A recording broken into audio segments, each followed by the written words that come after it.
I don't think it's any surprise that we can say that GT in this matchup is favored just based on history and how prominent GT has been, especially to Hmm. close out UCS Season 2.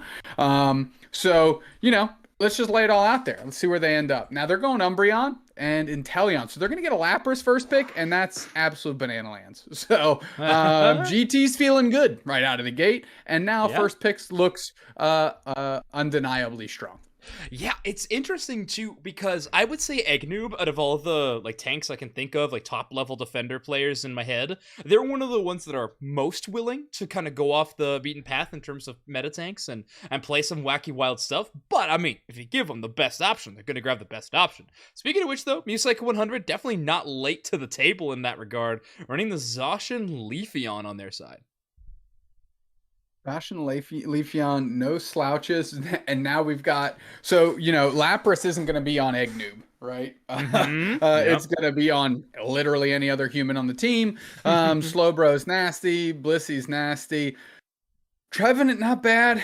I mean, you've got to think this kind of favors GT right now, and that's Yeah. literally off the strength of Lapras. Where's your head at, Zoinks? Well, Mhalinaqi is a really solid top path player, so I'd say Zacian into Lapras isn't a bad matchup at all. I mean, it's slow and steady, but I don't think it's terrible. Ooh, interesting. Okay, the final lock-in of Sableye. I mean, this is the signature Pokemon of chat, so maybe I'm not too surprised to see it land in, but maybe they're not even the ones to play it. I think, if anything, Sylveon into Double Defender makes a lot of sense to me. I think that's a good matchup. The problem is you're gonna have to deal with Double Attacker, and that is no easy task. Like when you're playing Sylveon, so it'll be interesting lineup. I love going off the reservation with the picks a little bit. Sure. I'm always a big proponent of seeing Sableye. I think it went from being absolutely atrocious to watch to kind of fun to watch. However, poor Zacian with no recovery there in any support Pokemon leads me to believe it's going to have a hard time down the stretch. I mean, yeah, they're gonna have to play real safe early, and then when it comes in late, you either gotta get the knockout or nothing. It's all or nothing. You're betting everything you got on those engagements because, well, let's face it, they have pretty good escape tools, but recovery not exactly gonna be one of them. Falsoon's Trevenant, though, will have a whole lot of recovery on the other side, just the passive from Tree, but also running the potion as the held item, and I think because of this no healer comp, so is the Sylveon.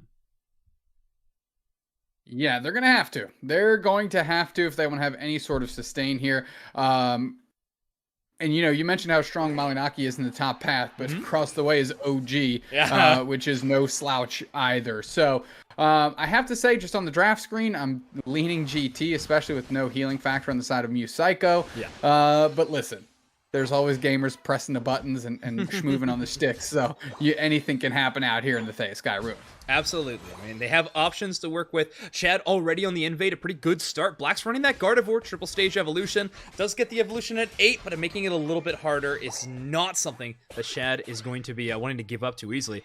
Taking a lot of damage, and that red buff slows from Espo became a real problem early in this chase. Yeah, they really did. And Chad wasn't even able to pivot onto the... Oh.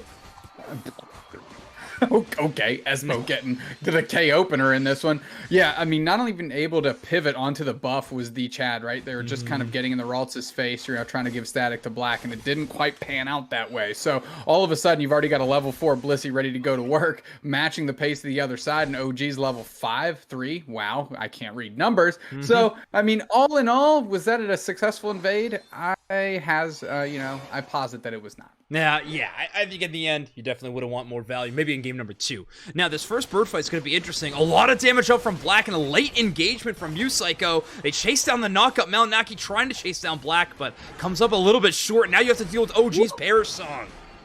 I mean, and now this Zacian is going to get punched down by Espo with a KO streak of 2, 3 KOs for the big time support Espo. They're trying to tell me they're a Hoopa main, but I've seen them do work on every other Pokemon that has that support background here. Poor TheeeChad needs to stem the tides in that little clown outfit, and they look silly indeed, my friend. This one's looking rough in the beginning seconds for Mew Psycho.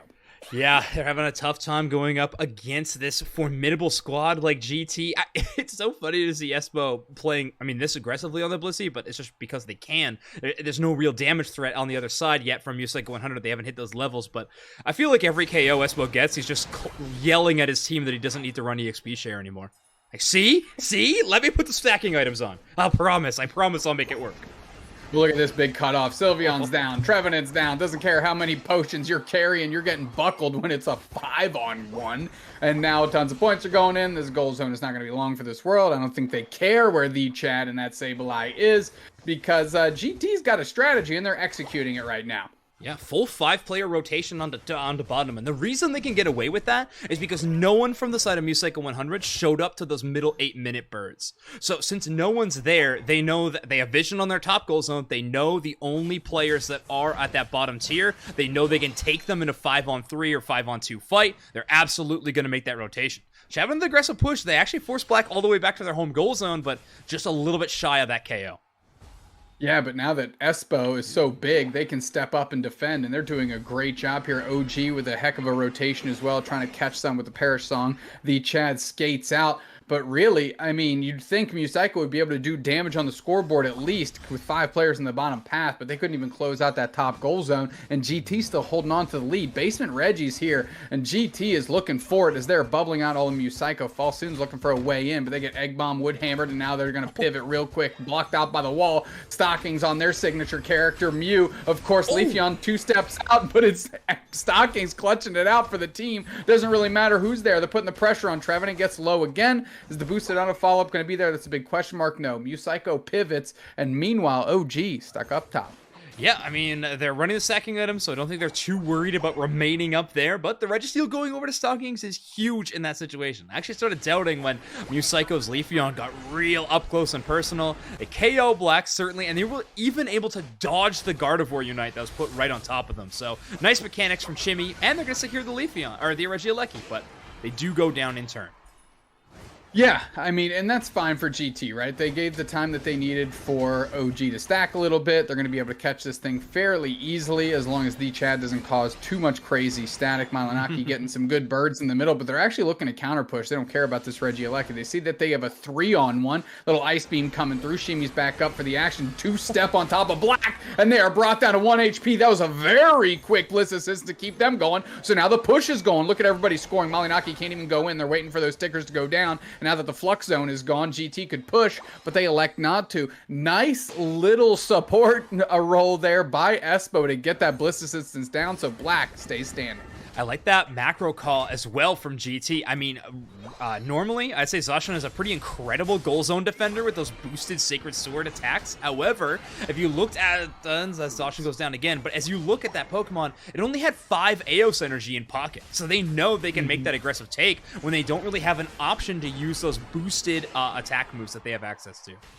Oh, that's a great call. Espo spacing very well. Training Kish trying to roll through, but they ain't making out with nobody out here. It doesn't matter how many rounds of spin bottle they playing. Real player 1 getting tons of pressure on, forced out the Unite move. Oh, geez, looking for that action, though. They got the Perish Song. They got Espo in the pocket. They got the Ice Beam coming out as well. Mystical Fire trying to rain in, trying to burn down the water type, but that's not how that works. TheeeChad engages as well. And finally, they're finding Purchase. They get a KO on OG, so Espo suddenly left out on an island by themselves. Here comes Chimi for the action. Nice Solar Blade KO streak of 2 for the Sylveon. And all of a sudden, Mewtwo's got themselves a gold zone gone. And a chance to knock out this Regieleki in just a few seconds, but with EggNoob taking the Registeel, yeah, I like this play a lot from what GT is doing. They have vision on the enemy team. They're actually going to charge towards that bottom tier goal zone and try to get a score advantage in this scenario. All they have to do is give up a couple central area buffs, but I think they're fine with that situation. Yeah, really, they're up by 121 points here is GT, but they're getting good pressure back the other way. Mewtwo's finding their opportunity. They're starting to coalesce together, and they're moving together. That's important. I'd like to see, I think it's Falsoon on the Trevenant, join up a little bit, help keep this pressure rolling, because when they are collected together, they're doing some good work. Yeah. One thing I actually love about Mewtwo 100's team, I was just talking about the Zacian not having access to Eos energy in that one moment. Well, sometimes it can be tough for a Pokemon if you're not taking now a Pokemon to find that Eos energy. Well, a Sableye using knockoff is one decent way to get at it, and now all of a sudden Chad is just creating opportunities for Zacian to pick up some extra ammo. Somehow in the dark, Falsoon catches with a Horn Leech Stockings. They're pushed to the side, and Chimi gets the KO there. So all of a sudden, Mewtwo is finding clutch moments. The Regieleki up top hits, and you immediately see TheeeChad pivot. They're going to get another 40 banger in, and they're going to make it out like a thief in the night. So, I mean, Mewtwo is finally dug their feet in, and they're finding good opportunities here. Not too sure why TheeeChad came back. They had nothing to dunk in, and really got buckled quickly. So, really just giving over unnecessary experience, in my opinion. Yeah, I think they were trying to clear a path for their Sylveon, or at least do a little bit of stun damage that Sable has access to allow them to get over the wall. But I don't think they knew that 4 members of GT were going to be there, and all of a sudden, it's a tough thing to try to accomplish. OG going to be clearing some wild Pokemon. They've already hit level 13, largest in the lobby. In fact, I guess Leafeon also hitting that breakpoint, but a pretty large and in charge top path player. You were talking about how strong they are, and I think how much respect they have gained in the North American scene, and you can see it on full display here. Yeah, a couple level 13s, and they're going to have to fight together. Again, look at this. Going to jump right on top of this. Going to close out that goal zone. Just a 10 overcap here, but maybe, just maybe, that's going to be the opportunity that Mewtwo needs to get some good back caps out of TheeeChad. But they're picking this fight here 2 minutes, and the heat is going to be on because the Rayquaza is here. Oh, wow. Oh, that's a slow beam right there. Nice little catch. Can they get the KO on Mhalinaqi? Yes, they do with the little auto coming through by the Slowbro. They're pivoting on top of this Rayquaza. They're doing tons of damage. Falsoon peels out with their Horn Leech there. Real Player One's going to have to look for an opportunity in. They're putting just enough damage on this Rayquaza to make it be a problem for Mewtwo. They're going to have to move in, and all of a sudden, Sylveon is gone. Black finding another target here. 2 players down for Mewtwo. Mhalinaki's back off respawn, and TheeeChad's looking for an opportunity. Could be a big Unite move, and they're all clumped together, so if you can catch a couple, you've got a real shot here. Chimi getting boosted auto down, and now we've got Lapras picking up the Blissey. Yes, Espo rolling in. Trevor Unite catches nobody. Big question mark. Nobody saw the tickers go up there. They're jumping in the middle. They're going for a flip, and it's Mhalinaqi that gets it. Mhalinaqi that gets it. The Unite move for the Gardevoir is out, but nobody's caught in that spin cycle, and all of a sudden Mewtwo's going to score. Mewtwo's got a couple of people with full shields hitting that home tier goal zone, and they had a slight score lead before this even all started popping on board. At least we're just behind due to that back cap from Chad near the start of this final stretch. So now they are in the lead, not by a gigantic amount, and Chad not able to score that 50, but they do go down from Mew Solar Beam. 2 members of Mewtwo 100 down for over 20 seconds. Yeah, Mewtwo only needs to prevent 2 burgers from going in, because 2 burgers from GT gets them over the line by exactly, what? 1 point, Zoinks. But here we go. GT needs to make that push, and they're going to need all hands on deck to make this happen. 2 players down, but those are expiring now. They're push happen. A nice little Horn Leash is going to be able to stem this tide. The Ice Beam comes through. The hammers are out. Blisson's back to the middle. They get a KO on Falsoon. Playing forward is OG. They got to go for the score here. They're getting a couple points, and that is stopped with the crash landing from the Leafeon and the Sableye coming back in. Finally, the KOs are rated back the other way. The defensive hold is going to happen here. Only 10 points going in. 3 players down for GT. And what do you know? Mewtwo 100 getting it done in game 1. Chad with a good read as well, calling out EggNoob on the back half the other direction. I know we all saw the scoreline. We know that wouldn't have secured them the victory, but still a really good rotation. And yeah, Mewtwo 100 definitely with an upset win to start out this game number 1. Yeah, really, I think this was a little bit of hubris out of GT. They thought they were so far ahead, they started playing a little disjointed and allowed Mewtwo to really just get catch after catch after catch. And all of a sudden, they weren't so far behind on the level leads anymore. They really picked a good fight at Rayquaza despite Mhalinaqi getting caught quickly. But by the time that GT made any moves, Mhalinaqi was already coming back off respawn. Okay, I wanted to shout out this Sylveon as well. Real Player One putting in some work, and definitely in damage numbers, 90,000. But take a look at their recovery and damage taken. 65 taken, 37 recovered in that match. They're not the defender, but they were playing in a really, really cool way. That Mystical Fire, it was like Lapras was doing no damage, but Sylveon was doing such low damage. All they were doing was kind of slapping each other in that top path so many times until someone like Chimi could come in on that Leafeon and finish off that fight. But it was really cool to see Sylveon just honestly buying them a lot of time and space, and where it was needed most, clearly.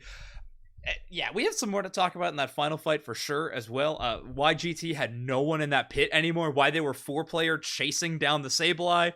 I got some questions, and why did you allow Mhalinaqi just to get Zacian in the pit? But either way, those are going to be answered at a different time, I'm sure.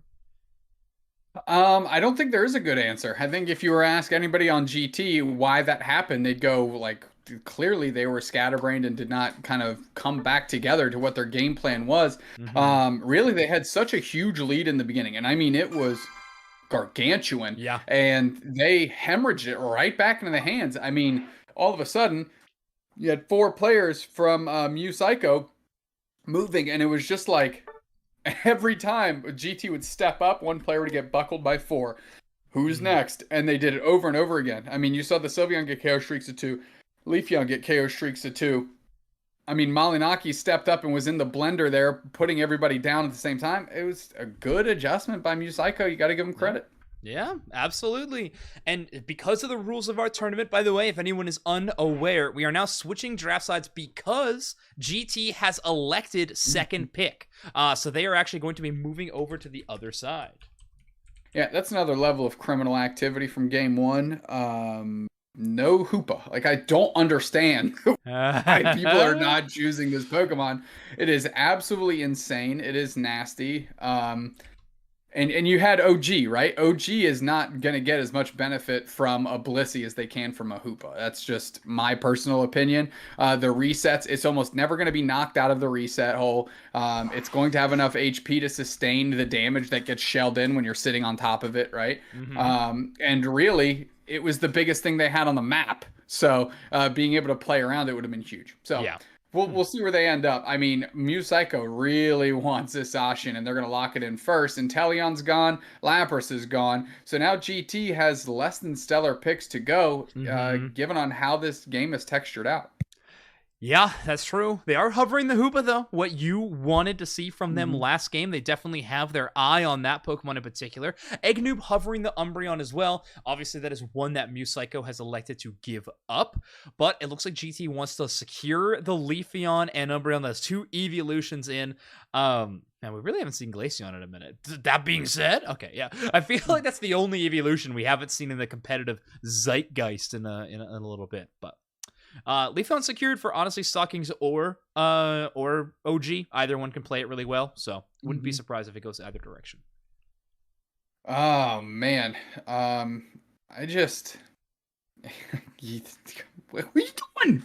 You have mean look, like you have mean look. Put the portals down. Let the Leafeon. I mean, I guess they don't have a good frontline brawler. They have Blue Shifu that they can pick up. We know Black likes that. Yeah, it looks like they might get that for free as a gutter pick, which would be pretty decent. Yeah, I'm having a tough time looking at this draft, my friend. I am having a tough time. We definitely need to have some community discourse about where on Earth Hoopa has gone. However, double speedster from GT does make a lot of sense to me in terms of damage dealers in this composition. You're going into double evolution. I think Leafeon Zoroark are going to be a fantastic matchup in that regard. You of course are going to have to worry about Falsoon and even Shad's little micro stun. Those boosted autos giving you fear, even just that, whatever it is, I think 0.3 or 0.4 seconds, where you're just involuntarily moving a short distance away from that target, that it can be devastating when an Espeon is just waiting to fire at you. So that is, they definitely are going to have to be on the lookout for those 2 Pokemon in particular. Yeah, the good news is they've got Espo going to be laying down kind of the pseudo support, right? Umbreon, but most importantly, mean look. And you're going to put down kind of that absolute burst ring, right? And it's going to be the go sign for OG to engage and Black to engage. It's going to say, this is your target. This is who we're catching. This is where you're going. So, so we understand. It's pretty clear what GT is going to do. However, on the other side, I mean, Slowbro is going to be a great way to gobble up anytime OG goes in, right? Anytime Black gets too close, even if they get caught in the mean look. I mean, Mhalinaqi doesn't hate being in a mean look, right? They can battle it. They can get battle in a circle. Yeah. So no healer comp again. This draft is mad bizarre, dude.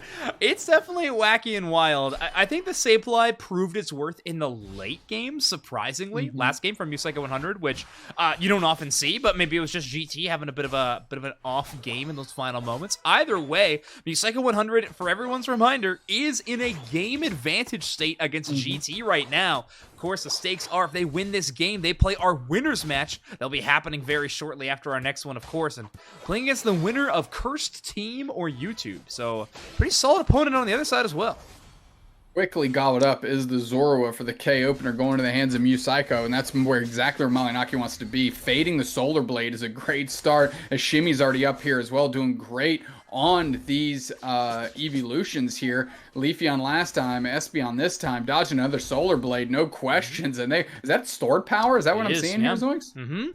A lot of Espeon players have actually kind of went over to this. I think especially when you play Espeon top path. You're not trying to out-secure too often in these kind of scenarios as much as you are bottom path, which are such a big deal. So instead, you can opt into that stored power, and when you're going into double speedster, sometimes you just need that sure hit option. Yeah, and honestly, I think Black might have just seen Mhalinaqi go in there so they can Solar Blade. But that is an easy Eevee KO. And let's see if they can get the follow-up on Zora. Tons of damage getting rained in, and OG scrambling away. And look at that big-time engagement by TheeeChad. You cannot let OG get away with this. No shot. He's trying to cut them off from the berry. They can't keep him off the second one, though. And TheeeChad's got to be in pain over that one because now OG's putting the pressure on. You cannot let them get the KO for the level 5. What'd you see? They stole the stack. The OG had 5 in pocket. They were chasing it down. Chad lands a Thief, and OG is not able to pick up that ASM Jew. I know they're running back to their home goal zone, but at the very least, they didn't have a chance to run over to the opposite side.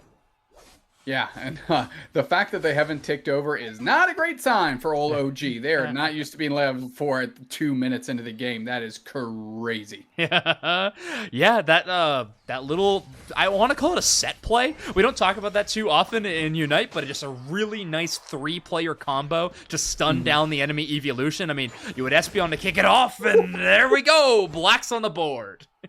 Yeah, well, I mean, that might be a Dark-type Pokemon, but the Solar Blade surely found them. Holy yikes. Okay, now we're playing some defense here a little bit. We know that the Blissey, of course, is on the side of GT as they're trying to scrap out Falsoon, and they're pretty successful. Upstairs, we got a little 1v1 Umbreon Zacian coming through. Now we got 720 birds, and a good chunk of these need to go to Stockings here off the Solar Beam. They're waiting for the engagement. They want to rain this damage in. Boosted auto. Was that a quick little Surf follow-up? What did I miss there? And all of a sudden, those things were gone.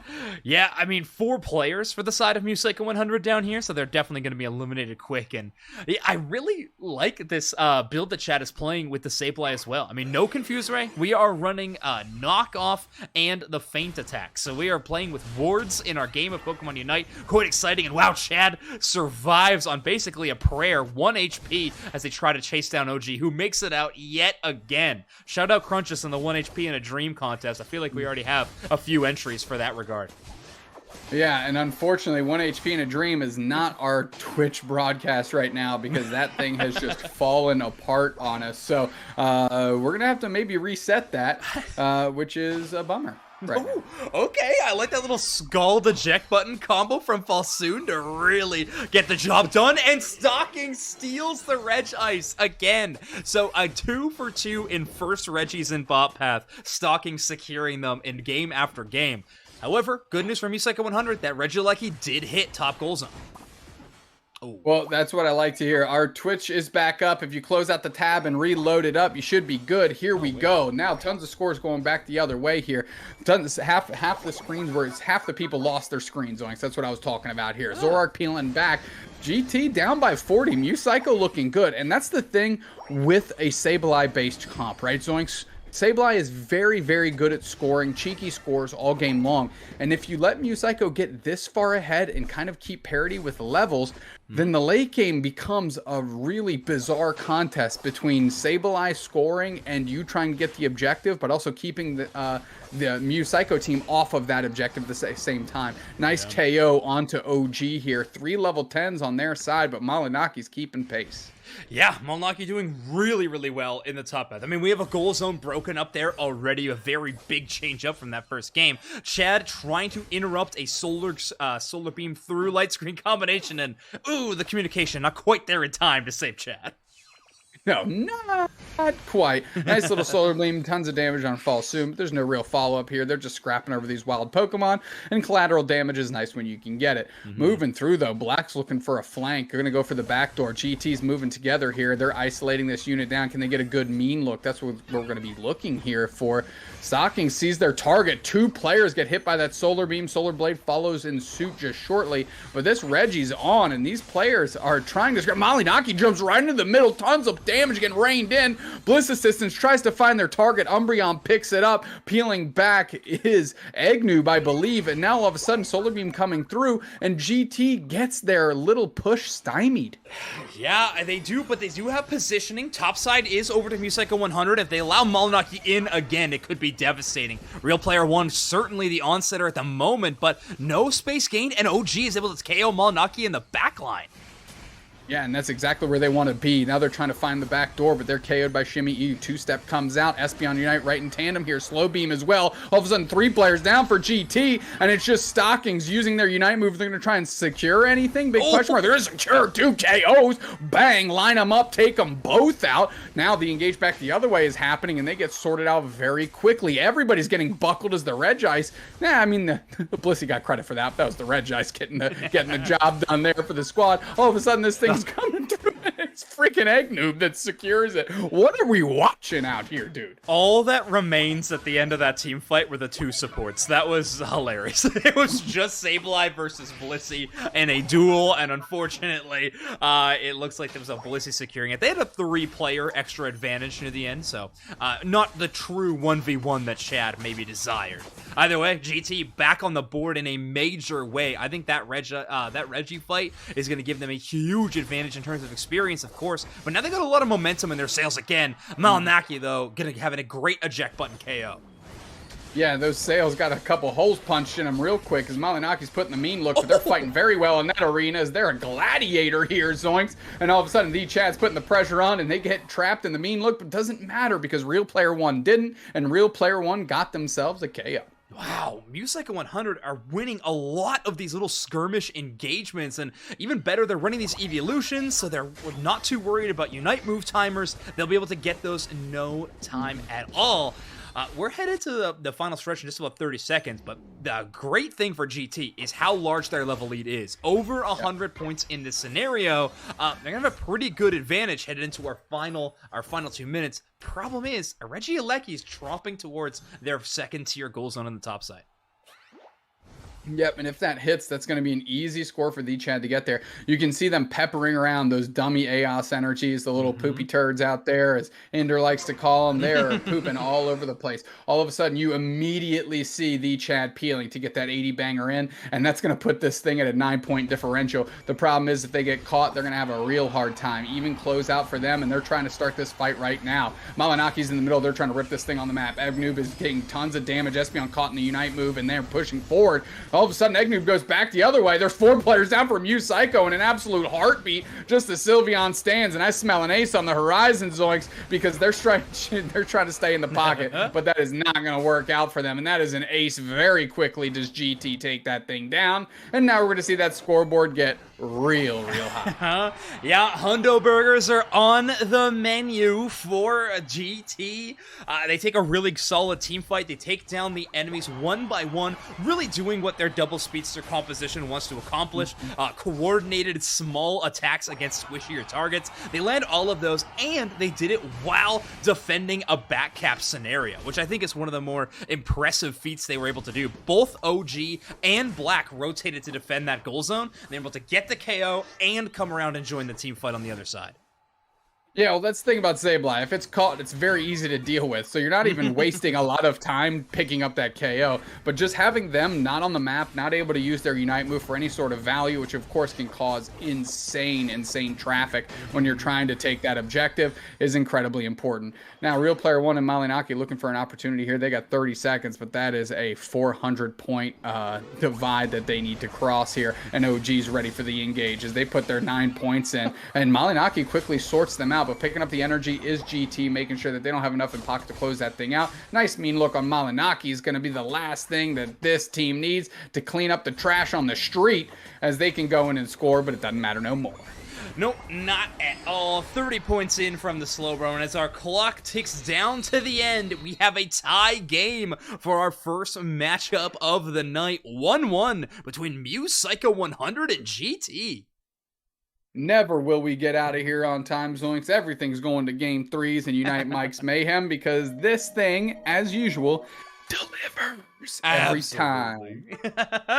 I couldn't agree more, Deuce Next. I mean, that was a really exciting game. I think GT drafted a very good composition to what Mewtwo X was trying to do.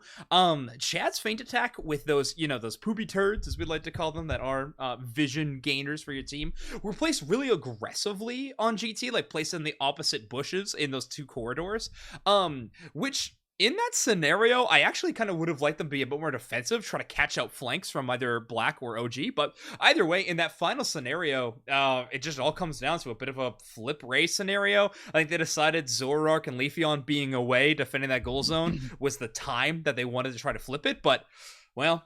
in the end, I mean, GT just won the team fight. So a really good play call from them. And, well, now we're tied up 1-1, and we got a game 3 on our hands. I'm so excited. Game 3, baby. 2 things I want to talk about really quick, or mention at least really quick. Real Player 1, a very silent but impressive game. Like, when you just kind of pick up what they were doing, I mean, 7 or 8 KOs, they're really grooving there and doing a good job in those kind of off fights that you mentioned. It seemed like Mewtwo was winning all of those kind of off objective fights, I guess is what I should say.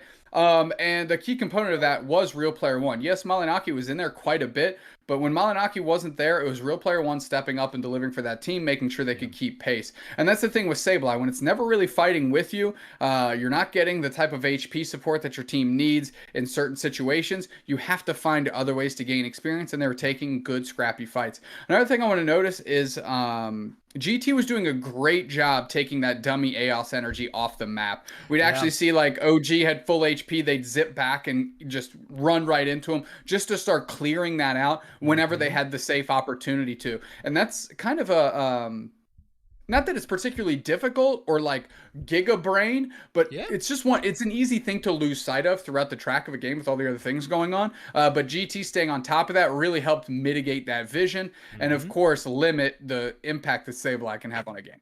Yeah, and it's a domino effect as well, right? So you limit the impact that Sableye is having, but in doing so, all of a sudden, Mhalinaqi not able to get as free of knockouts on their own side. The Espeon can't land these huge stored power combos all the time because they're used to being able to, oh, they're in that spot, I'm going to hide in this bush, and you know the rest of that story. So having that removed from the scenario is a really good call. So it's something you have to always keep your mind on.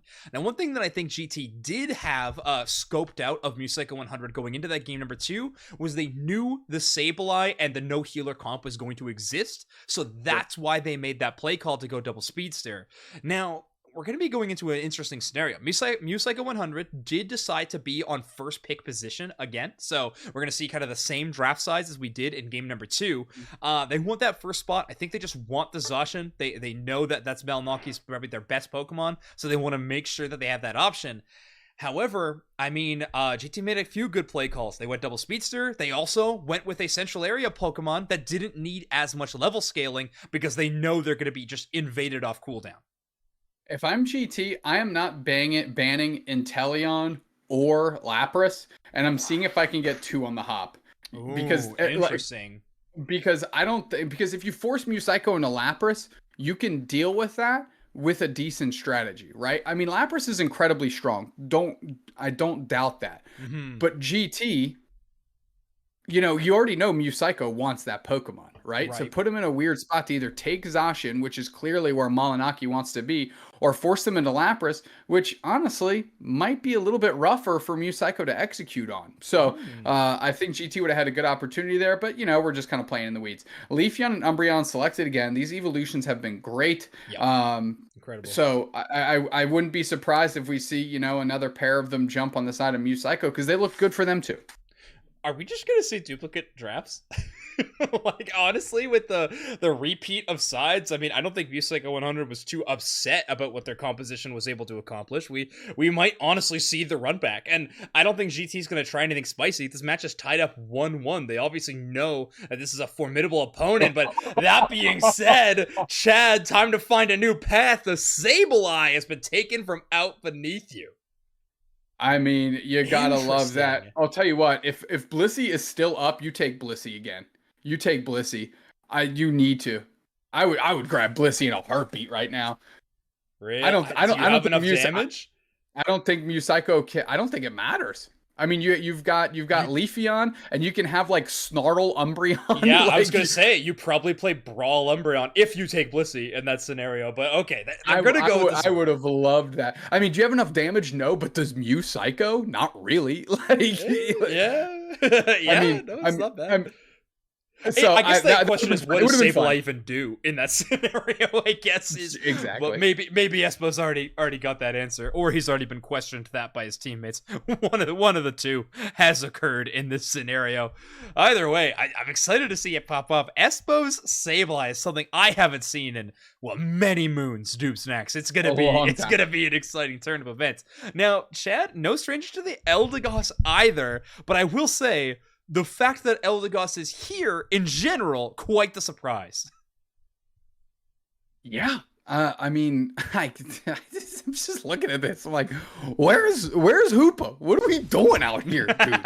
Like, come on. But hey, look, maybe I'm just, you know, an old head that just believes in Hoopa just a little too much. Because none of these teams do, that is for sure. Because we got a Sableye and Eldegoss, baby. We're going away in a way back machine, my friend. Now, one interesting thing, I just received the screenshot from our wonderful observer Gamma. I'm taking a look at the item builds that these two teams have opted into for game number 3. I've noted it in game number 2. 3 members of Mewtwo 100 were running anti-heal items. Well, 2 of them are in this game. However, there is no, I guess Umbreon technically, but other than that, no healer on the side of GT. They're running this no healer comp this time around. So I wonder if that will play a part in this matchup at all, if those items will feel a little useless, or maybe just the straight up damage numbers are worth it. Well, I mean, the damage numbers are not as high as the other dedicated items to those things. I believe it gives you like 1 stack worth of whatever, you know, special attack or regular attack there. So we'll see. We'll see. Yeah, we'll see how it plays out. I mean, one's on a defender, right? And they can kind of have a flex option in that final pick. Chad taking the red buff, but we did see the split central strategy that we've seen quite a few times when evolutions are on the field. Espeon and I believe it's Sylveon taking both sides of those buffs. Yeah, and now Espo's trying to do some work here. They're peeling back to their other team. The store power comes through. Chimi is getting shimmied on as the Zork's going in, trying to hit the shoulder shakes and get some damage in. Forced to peel back ultimately, but a good way to just scare Mew Psycho back a little bit. We got the birds are up, but look at Espo going straight for Mhalinaqi, trying to keep them from diving onto Black or onto OG, and really that gave the opportunity for Black to get a lot of that experience for the team. So good for them. That's exactly what you want to do. Running interference. That's what I've heard this Pokemon called the Little Gentleman by you. I feel like it is one of your favorite monikers for this Pokemon. Well, it's certainly true to the name if you look at it in the right angle. And so far is running away with the blue buff. It is scampering away indeed, grabbing all these speed berries as they're getting back to their side of the map, looking desperately for any source of HP. We're going to have to tick over a goal zone there to get some of that for themselves. Please, please, oh, please wish me. Umbreon, please. You're our only source of healing for this team. And again, with GT just getting the lion's share of those central Pokemon, I mean, no rotation from Mewtwo 100 towards those center points of experience. Instead, just wanting to leave Mhalinaqi in the top path to try to defend against the onslaught that GT has been trying to do this whole time. Yeah, meanwhile, it's just Espo scoring, but look what they're trying to do. They're trying to bait out Mhalinaqi to dive on top of Espo, because Mhalinaqi knows exactly where Espo is, but has no idea who's with them. Looking downstairs, they know there's 4 players there, putting tons of pressure on. Can't quite close out the goal zone as Stocking pulls back up for the smoke, and Mhalinaqi decided to engage. They're half HP, but the points are going in instead. Leaving that thing at 1 is a great look for GT as Malinaki's peeling downstairs. Great gamer math by GT, setting that goal zone up for priming it for a very, very large potential overdunk. Mhalinaqi rotating down towards this bottom path. We're going to have a full roster of 5 for Mewtwo 100 in the bottom path, which I think is a brand new look for them. Like, almost this entire time, they left Mhalinaqi to their own devices, but instead, they are just trying to rip this Regirock. That's exactly what they're going to do. But the Solar Beam comes through because Stockings is, in fact, her. And now they're going to pivot on that as OG has their Unite move. Boosted Auto comes through, and they're dashing through. KO Striga 2. They're looking for more, making 3. Can they get 4? That's what we're going to expect here. Solar Beam comes through, and now we tick over, and OG does get credit. Oh, no, 5. Are we going to get a little penta action here? OG decides to reel back and says, I don't need the stat sheet. I don't need the highlight. I need to win because there's money on the line, and GT looking like a different squad. Yeah, OG carving through them. And I think that's the evidence of why you play this assassin-centered composition, because of moments exactly like that. I mean, Stockings really teeing up that entire setup while able to knock out that basement Reggie in the face of so many members of Mewtwo 100. And, well, now GT, I think, in one of the most favorable positions they've been in our entire best-of-3 set. A huge score lead, a solid level advantage across the board, and honestly, they're just feeling good on all avenues. Feeling good indeed as Espo is rampant, like the true Benny Hill is this Sableye as they're going through. And we got a little, is that a pollen puff? Is that what I just saw there? What's that called? Yes. Cotton Spore. Cotton Spore. Well, Cotton Spore, we did it. I've selected that move so many times on accident that I've never learned the name of it. Cotton Spore is great, especially with Zoroark specifically, because you can kind of tell when a Zoroark's about to engage, so you just pop that and you stay in the pocket of Mhalinaqi, and when that goes off, you give your Zacian a great chance to pick up a KO. However, we're a little behind on levels here, Chief, so I don't know how much stuns you can get in. Oh, nice collapse on top of OG, but who's there but Espo to run what? Interference, like a staticky radio, and making sure that that is coming in crystal clear as OG went for the engage there and gets tons of credit for that. Black finally finding a mark for the Solar Blade, and that's the Zacian, and GT again humming right now. Today I learned you can cleanse Espeon Unite with Zoroark Illusion. Very cool. OG just clicks that button and walks out of the Espeon Unite. Unbelievable. I mean, OG has obviously been one of the most powerful mechanical players in the entire North American region. I mean, the days of old, I think this player was easy top of everyone's tier list, if not number 1 or number 2. And recently, it feels like they are back in a major way. End of UCS season, they look fantastic. In our tournaments lately, they have been looking so amazing. I am so excited for the future of this player. Oh, without a doubt. I mean, OG has found a great home here with GT. They really like what he can do. And of course, he's liking what he can do too. As they're moving through, they put a lot of trust in them and they let him move around the map. We all know, kind of the lore of OG never talking on comms. But sometimes when you just got it like that, you don't have much to say. Let your actions do the talking for you. You know what I mean? Absolutely. Absolutely. Sometimes you just hit the mute on Discord, you go demon mode. OG, far familiar with that position. However, that being said, I have heard rumors of speech from OG as of recent. Getting a little more confident on the comms, which is nice to see. However, when you're on a squad of GT, I mean, there's a lot of calming happening already without your participation. So maybe having a strong silence type is a good addition to this roster in particular. I have stacked with OG and some of the members of GT, and I have gotten OG to talk, and almost every single time it's the following line. Hey, dude, can you, stop doing that? And I'm like, yeah, you got it, OG. I got you. And then I'll like do the same mistake again. He's like, yeah, man, like that's it. That's what I need you to not do anymore. I'm like, you got it, man. I'm on it. So any elo that OG thought they would have gained with me on their team was like lost immediately. I am dog water.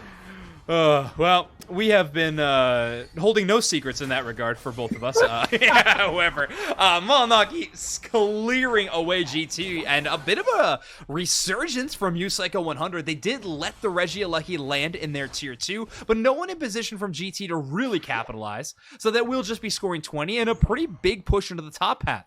Now, I think this could be a game-defining fight around this basement Reggie. We're 40 seconds away from the final stretch, but Falsoon dropping Amnesia and calls out EggNoob in that tall grass.